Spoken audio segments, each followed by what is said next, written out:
Hey, what's going on, everybody? My name is Jordan, also known as J-Monster. I want to thank you for joining me for another 30 Age Reforged replay battle. This one was sent in to me by Isengard Mech, so big thank you to him for supporting the channel. I love when people send me in their battles, and I try to get to as many of them as possible. But yeah, this is going to be a battle on 0.96.1. It is 3v3, so it's not going to be in our test build this time, but if you guys are interested in test build information, then I recommend you keep an eye on the official Reforged channel. I'm going to put a link for you guys down in the description. I just posted about 4 or so days ago a couple of battles up there that cover the development of the Mangonel and how it's changed over the various iterations of our test build, and I think there's a little bit covering some of the changes that came to Khand that you're going to see in the next patch, 0.97. That being said, I will have some 0.97 content on the channel. There's going to be a scenario coming up next, and it's one that I actually got to play in, and it is damn cool. Sent it to me by one of the members of the community, so I hope you will join me for that. But in any case, let's take a look at some of the army comps now, and then we can get into the replay itself. Hope you guys enjoy it. The first army we're going to look at today is the forces of the Misty Mountains, being commanded by Fallen Morning Star. He's got some Drake Broodlings here, 2 units of Black Heroics of the Mountain, 1 here, 1 on the other wing, a front line composed pretty well uniquely of Heavy Goblin Spears. There's a second hidden line here, composed of, I think, 2 or 3 units of Snog Skirmishers. Also got some Heavy Goblin Crossbows, I think to the tune of about 2 units of Heavy Goblin Crossbows, and a single solitary unit of Heavy Goblin Archers. 2 units of Warg Riders arrayed on his right wing. Did I say white wing? Oh wow, like that bishop from Princess Bride. His right wing, and in the center here we got a unit of the Bulk's Champions, and they are elite wargs, and they do exactly what is advertised on the tin. They fight cavalry, and they are damned fine at it. And then finally we've got a unit here of the Cave Troll Drummers, extremely useful for keeping the rest of the Misty Mountains units in line. They give plus 5 morale in 200 meters to all nearby units, so an extremely potent morale battery for the Misty Mountains army, which quite frankly needs it. Moving on over here, we have the army of Isengard Mechs, and he's going to be playing, of course, as Isengard. He's got some Champions of the White Hand, very, very strong. Another unit of elite wargs here. They use the 2-handed animation, so they're a little bit faster than their 1-handed counterparts, but of course they lack a shield entirely. Out in front, I got some Uruk-hai crossbowmen to the tune of 2 units. Front line here composed of some Dunlending clansmen, and then a second line of Uruk-hai pikemen, and finally some Uruk-hai infantry to back them all up. Got some Snog Skirmishers in here as well. Don't know if you can really see it, but they do have a custom skin unique to Isengard that was added by Cowering Coman, and it looks damn fine. Over here we got some more Uruk-hai infantry. What do you know? 2 units of Uruk-hai infantry. Warg Riders over there on his right wing. Unit of Nausicaa Reserve Company of Uruk-hai pikemen, and some Trolls of the White Hand, who look janky as hell. Let's talk about the elephant in the room. These guys look very silly, but if you guys have not taken a look at our ModDB page recently, I recommend that you go and do so. Kuroguro-chan, one of the lead developers, has recently posted a lot of very fine pictures of the new model that will be coming to this unit in 0.97, and it is damned cool. It's based on the old Games Workshop models for the tabletop Lord of the Rings game, so I recommend you guys go and you take a look at that, because like I said, it's freaking cool. And I think that does it for the Isengard army, so let's move on now to the third and final blue team. We have the forces of Mordor. So, well, most of the Orc faction is going to be on the battlefield today, and this force is being commanded by Koach, or Koach, not sure. Moradon infantry here composing his front line, got some Moradon halberds as well. I think he's got a second company of Moradon infantry just over on the other wing.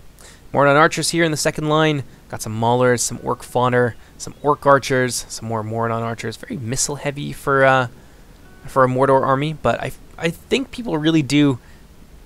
I think that's one of the parts of the Mordor army that people really tend to sink their teeth into, is their missile units, which is kind of strange. That will change a little bit because higher tier missile units are not really available to Mordor, and they're getting a nice buff in the next patch in terms of their accuracy and things like that. So yeah, maybe that'll change. Maybe people will go for the more infantry-focused Mordor approach, which is what I personally would like to see, but, don't want to dictate people's playstyles to them. That would just be unfair. So yeah, Orc Maulers here, Orc Fodder, got some Numenorian Lancers. I always have to stop and take a look. They're a little bit dirty right now, and I know many people have expressed concern about that, and I've brought this up on several occasions, but it doesn't mean that everybody has heard or that they remember. So we're going to be fixing that. Whether we remove them entirely or tie them uniquely to combat so they're not constantly applying while your units shift in the saddle, which is the problem right now. When units just move while they're idle, it counts as an incredible amount of movement, which is what the textures are kind of triggered by right now. So even while they're standing still and not really moving around, they end up having this applied to them. It's not ideal, and it's not how we want it to work, so it is going to change. Don't worry about it. But yeah, got some Uruk-hai over here. Sexy Uruk-hai. Really nicely made model by Crimson Behli, which I believe he imported from Lord of the Rings Conquest. Temple Inquisitors here without their armor upgrade, but still formidable indeed with their 10 armor. Got a ballista in the center. Don't often see that from Mordor. Troll drummers as well. They have pretty well the same effect as the cave troll drummers from Misty Mountains. They do the same thing, they just look different. And then we got some Melkor's Chosen. So an interesting army, very missile heavy. Got a decent amount of fodder though for his front line, and a lot of AP, and some trolls and some solid support units as well. Let's move on now across the field and take a look at what red team is bringing to the battle today. We have the forces of Harad being commanded by our Baconfish 302, who I'm sure we've seen a lot of in quite recent days. I think he's been in a lot of UMAC Commanders replays as well. And I think some other ones, some other content creators in the communities have featured him on their channels as well. So if you guys are like really on the ground with the Reforged community, you've certainly heard of Baconfish before. He's got some Muhad Berserkers here, a little bit of lag. He's got a second line composed of Trollmen of Harad, more Muhad Berserkers, a bunch of Muhad Berserkers, and of course the Champions of Nafarat. Very strong unit, give a lot of morale to units nearby.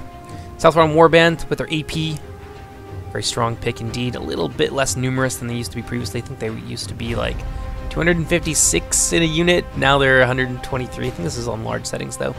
I got some Demons of the Desert as well. Strong unit, body-piercing javelins, extremely deadly. They can no longer hide, I believe, and they're extremely lightly armored, so easy to shoot them down. If you're careless with them, they will fall away. Over on Baconfish's right wing, we've got some Black Serpent bodyguards and a couple units of the Serpent Guard in addition too. And I'm really excited about the Harad changes that are going to be coming to Harad in 0.97. I won't talk about them here because that's just really not the place, but needless to say, they're going to be really cool, and the Serpent Guard are one of the units I think that are most heavily affected, both the mounted and dismounted versions. Moving on to his ally now. The ally of Baconfish, we have another Harad army, this one being commanded by Indigo something. He's got some Haradrim archers up front. A very different approach here. This one's a little bit more infantry focused, and I guess they're both pretty infantry focused, but he does seriously have a strong skirmish presence here in addition to. A lot of Haradrim archers, not exactly the highest damage, but in 0.96.1, it's really not all about the damage. It's about the numbers that you can bring to the table. And that's something we're going to remedy in 0.97, but for the time being, a really strong skirmish presence here, just by virtue of their numbers. Got some Black Serpent, or not some Black Serpents, but we have some upgraded Serpent Bodyguard who use the Black Serpent model, and they're mixed in with some South Ron Pikes, who are AP Pikes, very deadly indeed. Got some Demons of the Desert, Muhad Beast Hunters, and then a very strong contingent of Serpent Guard. 1, 2, 3, 4 Serpent Guards. He's actually gone over the red limit here and focused very heavily on his cavalry, and he's got a pretty decent anvil here in the form of the Southbound Pikes mixed in with the Serpent Guard. Move on now to the third and final red team army. We have one of the stronger factions in the game currently, and I think this is true in 0.96.1 as well, and it's being commanded by Trunder's Fox. This is the army of Imladris, and he's brought some Imladris Sentinels who are spear cavalry. They pull out swords in melee. That's something we can always fix. They just need to have the sword attachment removed from them. But they do have the bonuses of spear units, and I think they have different animations currently. So when they lose their sword, they might perform a little bit differently. It remains to be seen. We'll obviously test that before we release it. But yeah, I would expect them to change at least a little bit. Eldar Makar here. A light Elven infantry, some light Elven archers up front in the form of the Eldar Quinga. And we've got some Imladris sentries mixed in with some Eldar Makar. Pretty decent front line. The Eldar sentries are definitely the killing power there, but the Eldar Makar are there to block with their shields in the event of any incoming arrow fire. More Eldar Makar on the wing. Center, we've got some Eldar Inwi Hedu Hatal, Gwythi Myrdain, a unit of Eldar Inwi Hedu Quinga. I think that's just about it for his infantry, so let's move on now to the rest of his cavalry. A second unit of Imladris sentries, and 2 units of the Imladris riders. Imladris being the Elven faction that focuses the most on their cavalry, whereas Mirkwood is a little bit more about archers, and Lorien is a bit of a mix of the two. And then, of course, there's Lindon with their focus on javelins, melee defense, and light armor. So, that does it for the army comps. Let's go ahead and get into the replay. Hope you guys enjoy it. So, seeing the distinct ranged advantage that Thunderous Fox has over his enemy, he's going to move forward almost immediately with his Imladris riders, and I think the plan here is going to be to scoot around the rear of the Misty Mountains forces and deal all the damage that they can. Drake Broodlings in particular would be quite vulnerable to them. The Cave Troll Drummers, they have no shield, they've got pretty limited armor values as well. I think they cap out about 3 or 4. Easy things that for the mounted elven bows to destroy that are quite important to the Misty Mountains army. And of course, there's the lack of skirmishers on the part of the Misty Mountains player Fallen Morning Star, which could be a serious problem. Not that he doesn't have any skirmishers, but he does lack long range. The crossbowmen, and in particular the Snaga skirmishers, are all very vulnerable to elven arrow fire, and he's only got a single solitary company of the heavy goblin archers with which to fend off the entire elven skirmishing force. That's going to be an uphill battle for the Misty Mountains for sure. Over here, the Isengard army of Isengard mechs holding its ground. I think they're going to let the Haradrim come to them. I don't think they've got any longer range bowmen, so the Haradrim archers will be able to dictate the terms of that engagement pretty handily. Over here, though, we have the Haradrim moving forward immediately against Mordor. This is definitely a rush army. All those Muhan berserkers. This will be interesting because the halberds do outrange the shock infantry. So I don't know if this is going to go the way that Bacon Fish wants it to. It certainly will over here. The Mordor infantry, I would imagine, would be overwhelmed by the high damage of the Muhan berserkers. A lot of damage being poured into that left wing. However, Trollmen of Harad, but once they get in there, they're going to carve their way through the Mordor infantry. Over here, unsupported Muhan berserkers, and they're going to have a pretty bad time. Well, they have managed to get into the Orc Maulers, maybe deny them the charge. Mordor archers, however, are coming in from the wing. And they're going to be able to basically pick their targets here. A lot of the Haradrim forces are quite lightly armored, and that is their biggest weakness. And of course, Mordor still has their trolls, and Haradrim came to them. So this is going to be... I don't know how well this is going to go for Bacon Fish. He does have some really strong units here, but the Mordor player appears to be avoiding them with his Olakine. Instead, he's going to work on crushing the wings, possibly coming in from behind the Haradrim, completely encircling them, breaking them, and that's going to be all she wrote. So indeed, it would be interesting to see how the Haradrim are going to get out of this. Those Olokai fairly spread out, but for the most part, they are far away from the champions of Nafarat. We've got some Muhan berserkers here already on the verge of breaking. Halberds have stood their ground remarkably well, and the cavalry is really not being used to any great effect here, but I suppose there's not a ton of options for him. The Mordor player Koak has a ton of reserves, especially his spear reserves. He's got his orc fodder, and he's got some pretty formidable companies of melee cavalry in the form of the Melkor's Chosen, and of course, the Temple Inquisitors. So Bacon Fish really has his hands tied here, and I don't think he's going to be able to carve his way through the masses of orcs in time before the skirmishers and the numbers of the orcs of the Misty, or the Mordor rather, begin to take their toll. Seems over here the Bacon Fish is moving quickly to the aid of his ally, making a bad situation even worse for our Bacon Fish. I should say Isengard Mex is moving quickly to the aid of his ally, making a bad situation for Bacon Fish even worse than it already is. He does not have the numbers to fight Mordor, much less Isengard. And we have here the Haradrim forces of Indigo something. They're kind of lagging behind here a little bit. There's some champions of the White Hand being thrown under the bus. The Serpent Guard are being brought in to deal with them, but it's honestly not a good idea. I think we have a newer player here. 4 against the Serpent Guard is quite formidable. I suppose if you could use them well, then that could be supremely devastating and not something your opponents are going to expect. But the way that I see them being used here in just one big blob instead of surrounding the Isengard champions, it really does bespeak a certain inexperience to me. So we'll see what Indigo manages to do. Over here, Imladris kind of bugging out of the fight a little bit with Misty Mountains. They can see that their ally over here, Bacon Fish, is isolated and about to fight 2 armies at once. So they want to get in here, because this is where the fight is going to be won or lost, I suspect. Let's see what we got over here. Bacon Fish's cavalry getting charged by Númenórean Lancers. There's enough Serpent Guard here, I think, that they would be able to bring them down, but of course, that's not the main thrust of the Mordor cavalry at all, is it? Got Melkor's Chosen charging their way in here, and the Serpent Guard of Bacon Fish are going to fall apart like a house of cards, and I think Bacon Fish realizes this news, so he's going to try and bug out of there as quickly as possible. Blackstorm bodyguards locked in battle against Temple Inquisitors. It's an interesting fight, but I think the Temple Inquisitors will be able to win that pretty well any day of the week, especially with the support they were getting from the Orc fodder. Demons of the Desert dangerously exposed here. They are, I think, maybe going to try and go for the Melkor's Chosen, but they are probably going to get charged down by the Númenórean Lancers before anything like that is able to be set up by the Haradrim player. Oh yeah, the Númenórean Lancers, they hungry. What are these guys going to do? Oh, they're trying to cut them off. The Demons of the Desert are two-handed spears and they're armor piercing, so if the Temple Inquisitors get hung up on them for too long, that's going to be game over.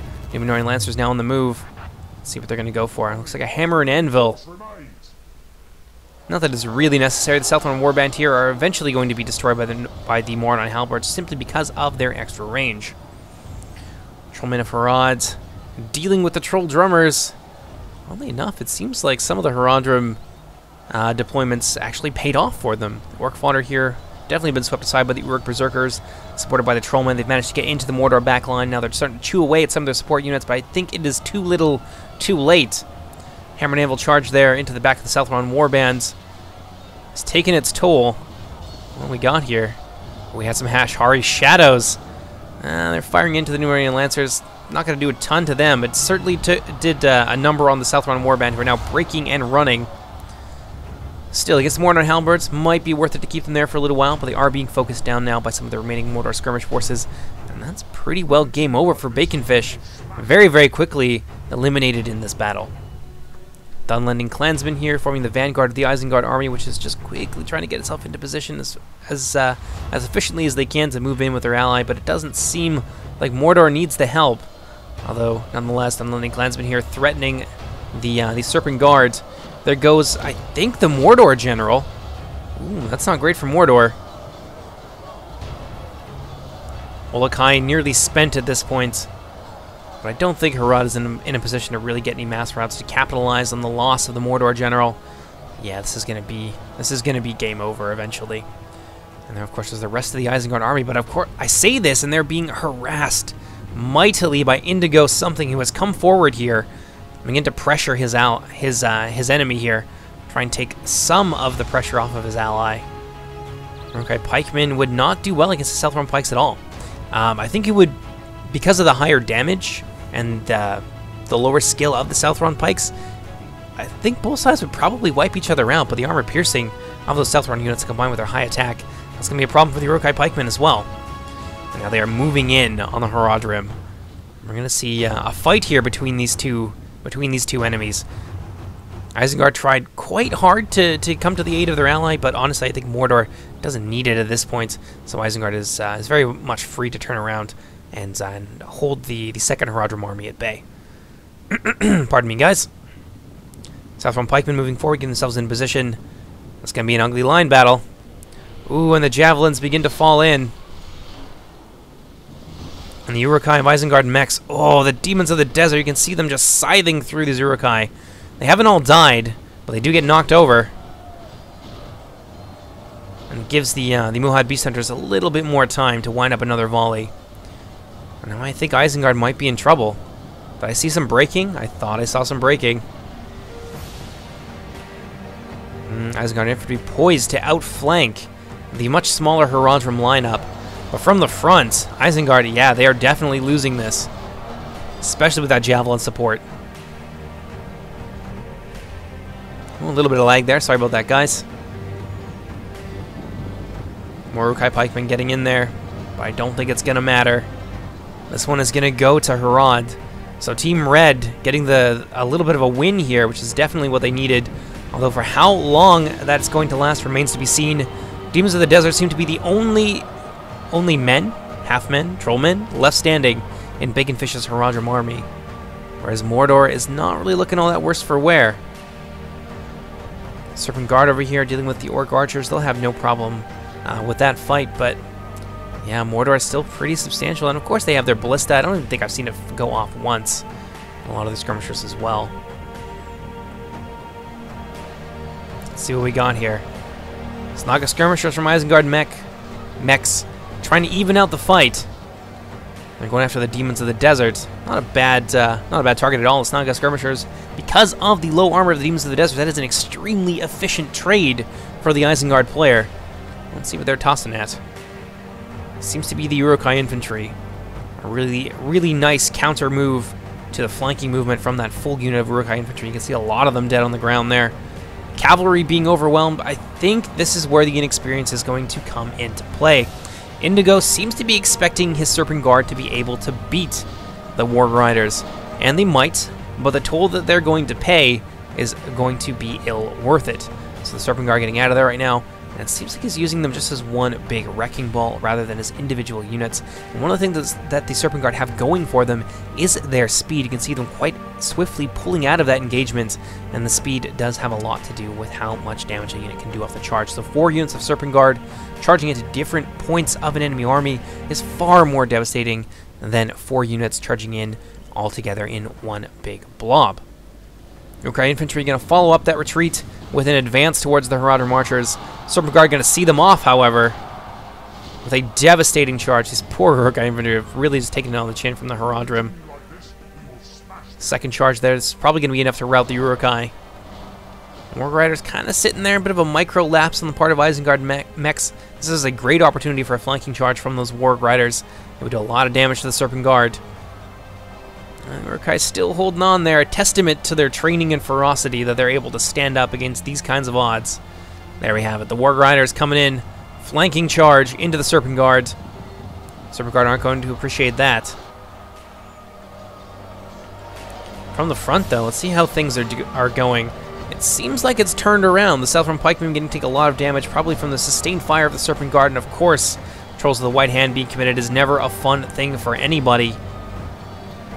And Harad is doing their best to hold off the Isengarders, but it seems as if this is taking its toll. I think the Snaga Skirmishers would have been the main, or rather should have been the main target for the Haradrim archers.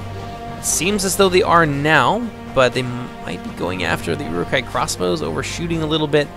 I don't know, but in a close formation like this, it would have been no problem for these guys to be sprayed down very quickly with focus fire from all 3 units. I think that's the mistake that the Haradrim player made here, is that he let these missile units that can be so devastating against the Haradrim in particular with their low shield and armor do their work. And you can see a lot of the units kind of dead on the ground are just, they're in a formation, which it says to me immediately that they were shot down by missiles. And now the Serpent Guard are free from lollygagging in the back trying to deal with the wargs. Again, another mistake on the part of the Haradrim player, using all of his cavalry in one big blob. A unit or 2 might have been enough to accomplish what they accomplished here, and then he could have used the other 2 to help out his infantry as they began to struggle on the line, or to relieve some of the pressure from the missile units of Isengard. Countercharge here from the Dunlending Clansmen, going to see off many of the Serpent Guards. And they're going to have to draw back again, wasting precious time while they still have a front line. Really, really unfortunate to see. But let's pop on over to the other side of the battle. Quite a lot of ink has been spilled on the Isengard Haradrim conflict. So let's get over here and see what Imladris versus Misty Mountains is going on, or how that is going down. Warg Riders fighting against Imladris Sentinels, going pretty predictably. The Imladris Sentinels are a good deal more expensive. The Warg Riders can still do quite a lot of damage to them. These units now down to less than half of their original strength of 50. Charge here from the Eldar Makar going to be enough to see these Warg Riders off for good. But that does still leave much of the Misty Mountains army, which is no joke. Some heavy goblin spears here look like they've been skirmished down from the front, perhaps, or maybe from the back. You can see some Imladris riders here occupying the heavy goblin archers. I think it's just the one company of heavy goblin archers still. Yeah, the crossbowmen are still here. I think they were just winding up for a shot against the Eldar Makar. But so far, things have been pretty inconclusive. Looks like the Drake Broodlings have been run off by a combination of who knows what. This might be where they fought quite a lot. Yeah, I can definitely see some Broodlings dead on the ground there, and that's probably why the Eldar Makar are looking so ragged at the moment. Some of the front line here for Tundra's Fox has been skirmished out. You can see a lot of dead Eldar Makar, and a lot of these Imladris sentries are missing as well. But still, things are pretty inconclusive. So let's pass back on over to the center, where the action really is. Uruk-hai Pikemen have now broken through the Haradrim. Haradrim archers out of ammunition. They're going to be no problem. They're going to be easy prey for the Uruk-hai Pikemen. And what does the Harad player Inigo have left? Or rather, Indigo. Not much. He's routing some of the Mordor forces, dealing with Mordor as best as he is able, but there's a lot of anti-cavalry here still remaining to the Mordor player. Got some Orc Fodder, Mordor Halberds, etc., etc. Well, there are quite a lot of archers, so if he uses his cavalry very well, he could sweep away some of the archers, he could sweep away the ballista. He's got the maneuverability to do it, but again, the Harad player Indigo is using his cavalry as one big blob. He's got several different units here that could be used to hit several points in the Mordor line, wiping out at least 1 or 2 units, but again, he's using them all together which makes it much easier to counter him. So this is going to be the end of the Haradrim army, so I'm going to go ahead and kick it up to 1.0 speed. We are rapidly winding down to the end of this battle, even though we've got about 12,000 or so frames remaining. Isengard Mechs has so far scattered the Haradrim. Team Blue looking very much in command of this battle. Haradrim archers now fleeing from the field. Cavalry of Indigo being brought to bear against the elves of Imladris, and it doesn't seem like Tundra's Fox was expecting this sudden attack. A lot of Serpent Guard bearing down on the poor Eldarquinga. We're going to take it on the chin. Well, apparently he's on their team, so maybe I'm just insane. I definitely am. In battles like this, sometimes it's hard to keep a solid idea of who is who. But yeah, so the Haradrim definitely on the side of Imladris, not actually attacking them as I originally thought. And now the Misty Mountains looking even more outgunned than they were previously. So got some Imladris riders in the back. What do we have here? The Drake Broodlings came back from routing, and they're being used to great effect here against the Imladris riders. As I said, a very strong anti-cavalry option in Imladris riders. One unit has almost been completely eaten. It's strange that Tundra's Fox did not see this coming. I think he has now. Throwing them in there against them is not a good idea. People don't often see the Drake Broodlings, so perhaps they're underestimating them in this instance.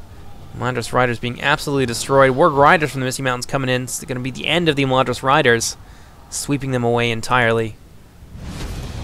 Let's turn things down from 6 times speed. Indigo has come back out from the shelter of his ally. Definitely his ally, the Realm of Imladris. Now Isengard is moving against the flank of the Elves of Imladris. Team Red really in some dire straits here, and I think we can see Mordor mixed in there as well. It's going to be down to Tundra's Fox to pull off a miracle here for the red team. Don't know if he's going to be capable of doing it. This is a tall order indeed. It is worth mentioning that Isengard is very much worse for wear, and most of these troops do belong to Mordor.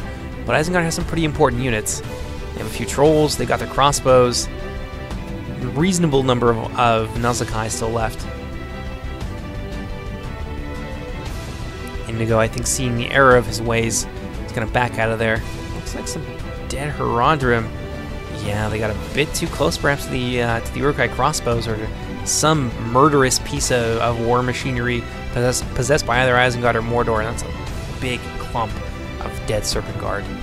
They're looking far fewer than they were previously. We got here, some of the Haradrim managed to regroup. Now they're forming up alongside Tundra's Fox. It's gonna be a tough battle. Misty Mountains now moving in for the kill. They smell the blood in the water, and they want a piece of Imladris. Imladris has certainly been a pain for them so far. You can see a lot of dead forces on their front lines. Some dead Bolts champions in the back here too, which clearly got shot from the rear. I'm sure those Imladris riders were a very big pain for the Misty Mountains army. And now he's going for it, sort of, but only half-heartedly. Heavy Goblin crossbowmen and things like that still being held back. Black Uruks of the mountains. Ooh, frontal charge here by the Serpent Guard into the Snaga Skirmishers. It's not going to go well for Fallen Morning Star. Not enough the Serpent Guard, however, to be as effective as they could be, and they're going to get shot to death and immediately routed. I think the other Serpent Guard might have managed to get a charge off, but the Heavy Goblin Spears would have been able to take that no problem. Let's see what we got over here. Isengard now moving in alongside their ally Mordor. It looks like Mordor is going to come in from the rear. So Tundra's Fox and the remaining Haradrim are about to be completely encircled.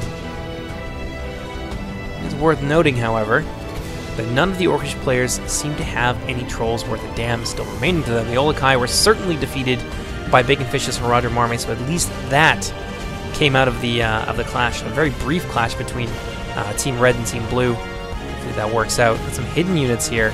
Oh, some Blackback Mountain Berserkers, some more Black Uruks, a couple units of Goblin Infantry here. Yeah, this is going to be tough for Tundra's Fox, but if anyone can do it, it's the Elves of Imladris. Especially in a situation where there is no way to easily break their line. Let's see how this happens. Is a cavalry advantage here certainly in favor of Imladris and their ally of Harad. Where the rest of the Elven Cavalry went to, though. I did see quite a lot of them remaining earlier. Tempest Fox seems to be splitting his army a little bit. Urukai crossbows getting focused down here by the Eldar Quinga.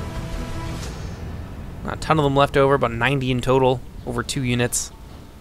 Now Mordor is retreating. With some quick, judicious deployment of the Serpent Guard, I think that some significant damage could be done to the Mordor army.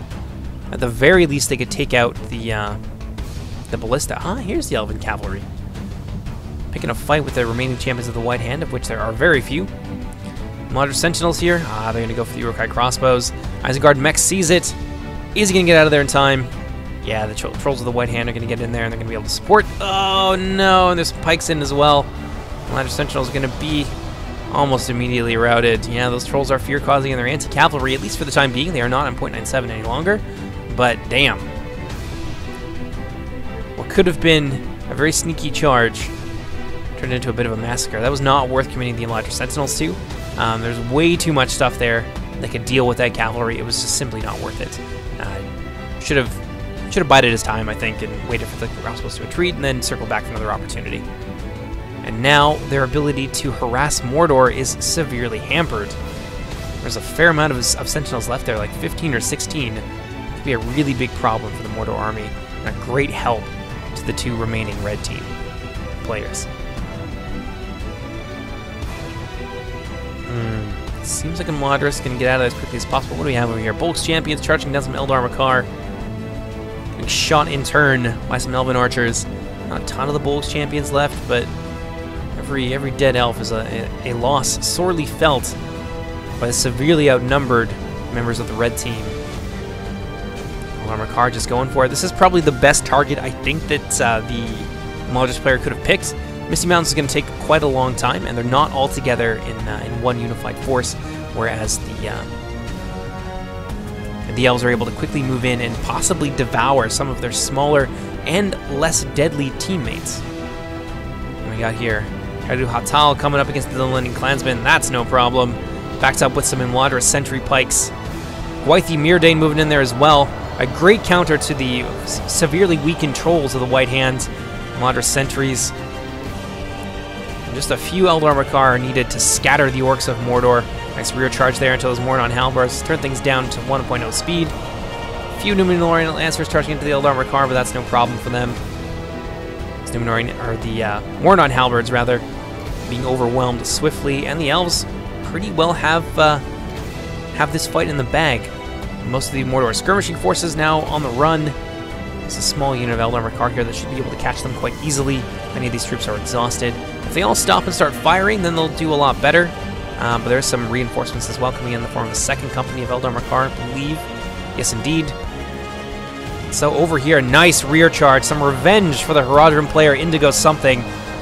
Nice rear charge into the Urukai infantry, routing some of the Lindon clansmen, and sealing the fate of the Isengard army. Misty Mountains, however, has arrived almost on scene. They are very close at hand. Let's see if the Elves and Imladris can do this. What do we got back here? Oh no, the Haradrim Quinga getting charged down by Warg Riders. Countercharge here by some of the lower tier Elven archers. Not really going to do much to the Bulk's champions, but against the Warg Riders, they will hold their own. Warg Riders don't have a ton of melee defense. Other end, we had Hatal being pulled off. And now begins the encirclement. Misty Mountains coming in like a wrecking ball. Got their heavy goblin spears in the fight. Harad doing their best to rout what remains of Isengard, and they have so far been very successful. Snaga skirmishers, though, from Morningstar are in a great position to put enfilading fire into the Imladris sentries, who are extremely vulnerable to armor-piercing missiles, having no shields and very high armor. This is not good. Misty Mountains has them pinned exactly where they want them to be. We got back here. Workforce is being routed by the Serpent Guard of Indigo something. And these Serpent Guard dealing with, I think, one of the remaining Numenorian Lancers, which also looks like an officer of Umbar. Orc fodder have been scattered. Mordor is gone. Isengard is gone. That was a damn fine sally. And the Imladris sentries are kind of pinned here. So Some Muhad Beast Hunters from Harad being pulled out. They're doing their best to deal with the Goblin Spears, but these Imladra sentries are being attacked at a bit of a disadvantage. Not really able to leverage their long range as they normally would in a frontal assault. And all the while, they're being peppered down by those Snaga skirmishers who probably have full ammunition. Black Heroics of the Mountains coming in to capitalize, and these scattered Elven forces are going to struggle to deal with this. Those Goblin Spearmen are just being skewered now by the Imladra sentries, but there's just too much that the Misty Mountains still has remaining. A lot of Sentinels looks like they've come back from routing, trying to get a rear charge there against the Black Heroics, managing to kill one or two, but it's a drop in the bucket. Snaga Skirmishers being silenced by some of the cavalry of Indigo. Finally going to stop that relentless hail of javelins into the Imladra sentries, but it might be too little too late. Although, still quite a lot of them left over. Goblin Infantry coming around the left wing of the Imladra's pike line. Some Elder Hedu Hatal fighting against the Blackback Mountain Berserkers. They'll hold out for a long time, but they will not win this fight. And now some of the Routers coming back from Mordor. And the Red Team doing their best to keep their enemies scattered, prevent them from unifying, but I don't think it's going to matter. Misty Mountains just has too many troops left over, and Tundra's Fox has been fighting for quite a while. Heavy Goblin Archers being brought to bear here, which is interesting. They are out of ammunition, so just being used to keep the Red Team busy. Black Heroics of the Mountain coming in against the Eldar Quinga, who are already struggling, although strangely enough doing reasonably well against these Black Heroics. Another unit of Eldar Quinga yet to come, and of course, there's the Heru Quinga, the Lords of the Bow, I believe that means. And they are no joke in melee. They're basically heavy infantry. And here are the Goblins overwhelming what remains of the Elven line. The Heru Hatal having a hard time against the Encirclement, plus the Blackback Mountain Berserkers, Goblin Infantry, charging into the rear of the Imladra sentries, who have managed to win this fight for the most part, but there's just not enough left of them. There's still another company of Heavy Goblin Spears yet to come. I think we know which way this is going to go at this point, but a damn fine resistance right to the very end by Tundra's Fox and the remains of Indigo's Haradrim force. Ooh, let's see these sentries rout. Not something you see every day.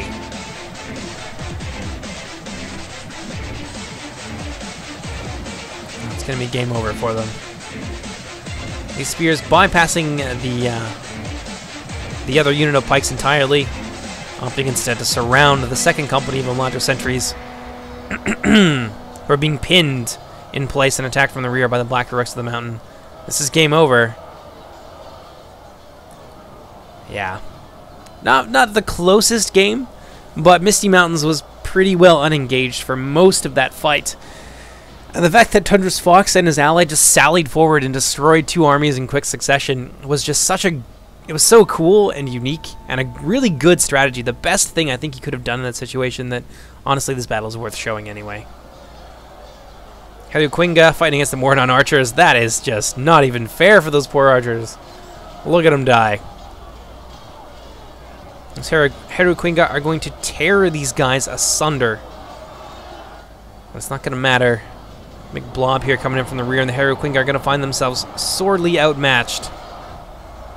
Still some Imladra's Cav kicking around, doing their best, but yeah, this battlefield definitely belongs to the Misty Mountains, and no one else, because both of his allies are pretty well completely destroyed.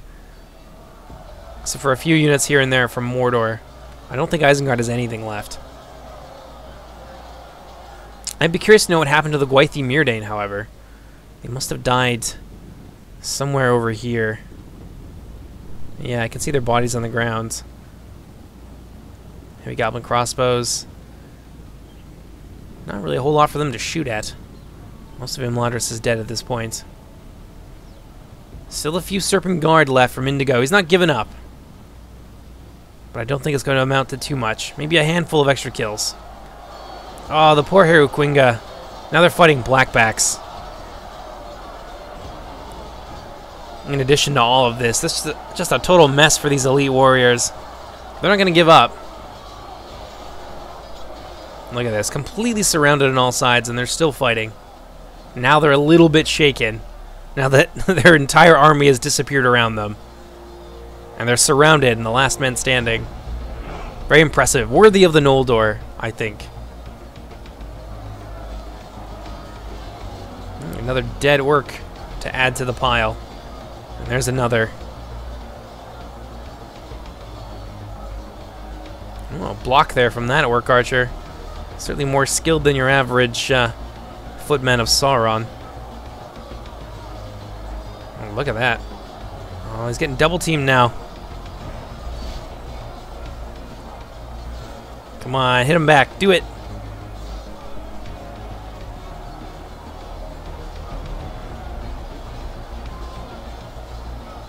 Get him. Oh no, he died. Slain by a black Uruk. This guy right here just surrounded on all sides. Cutting his way out, though. And there goes, I think that was the Misty Mountains general. I don't think it's going to matter, though. Misty Mountains is not in any sort of danger. Elrin Haduquinka now down to 14.